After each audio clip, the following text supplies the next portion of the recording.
कहानी अब उस मोड़ पर पहुंच चुकी है जहां हर सवाल का जवाब सिर्फ एक नाम पर टिक गया है, देव। ऑफिस में मीटिंग शुरू हो चुकी है, लेकिन कुर्सी अब भी खाली है। समय बीतता जा रहा है और चंद्रिका की बेचैनी साफ झलकने लगी है। और कितना वक्त लगेगा? चंद्रिका का गुस्सा आखिर फूट ही पड़ता है। क्या इस कंपनी को देव के भरोसे छोड़ दिया गया है? ये कंपनी हमने खड़ी की है, हम चलाते हैं। अगर यही हाल रहा तो मीटिंग कैंसिल करनी पड़ेगी। कमरे में सन्नाटा छा जाता है। उसी पल चंद्रिका की नज़र वसुधा पर जाती है। ये सब क्या चल रहा है वसुधा? देव अब तक क्यों नहीं पहुंचा? तुमने हमारे बेटे को ऐसा उलझा दिया है कि अब उसे अपनी कंपनी तक की परवाह नहीं रही। वसुधा कुछ नहीं कहती। उसकी आंखें झुकी हुई हैं, लेकिन उसके भीतर एक तूफान चल रहा है, क्योंकि उसने एक वादा किया है, एक ऐसा वादा जिसे निभाने के लिए उसे खुद को तोड़ना पड़ेगा।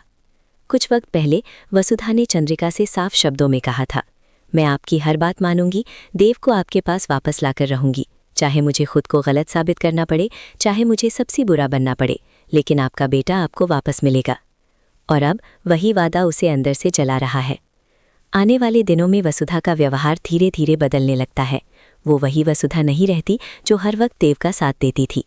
अब जब भी देव चंद्रिका की मदद के लिए आगे बढ़ता है, वसुधा उसे रोक देती है, कभी ताने में, कभी सख्त शब्दों में, तो कभी चुप्पी से। देव हैरान है।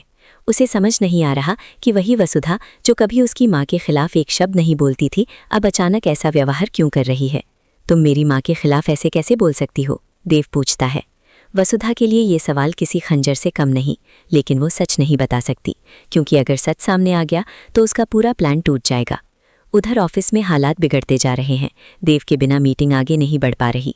सब लोग देव को देखना चाहते हैं, उसी से बात करना चाहते हैं, उसी पर भरोसा करना चाहते हैं।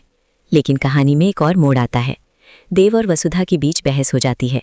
एक ऐसी बहस जो सिर्फ शब्दों की नहीं, भरोसे की भी है। वसुधा देव से कहती है कि उसे चंद्रिका की मदद के लिए आगे नहीं बढ़ना चाहिए। देव को लगता है कि वसुधा जानबूझकर उसे रोक रही है, और यहीं से दोनों के बीच दूरियां बढ़ने लगती हैं। उधर चंद्रिका को जब पता चलता है कि देव अब भी ऑफिस नहीं पहुंचा है, तो उसका गुस्सा और बढ़ जाता है। वो सीधे वसुधा को फ़ोन करती है और कड़वे शब्द कह देती है। ये सारी बातें अचानक अविनाश के कानों तक पहुंच जाती हैं, और जैसे ही अविनाश को समझ आता है कि पर्दे के पीछे क्या चल रहा है, कहानी एक नए और भी खतरनाक मोड़ की तरफ बढ़ने लगती है।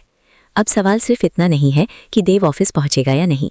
सवाल ये है कि क्या वसुधा अपना वादा निभा पाएगी? क्या देव अपनी माँ और पत्नी के बीच टूट जाएगा? और क्या चंद्रिका सच जान पाएगी कि ये सब वसुधा ने अपने स्वार्थ के लिए नहीं, बल्कि एक माँ को उसका बेटा लौटाने के लिए किया?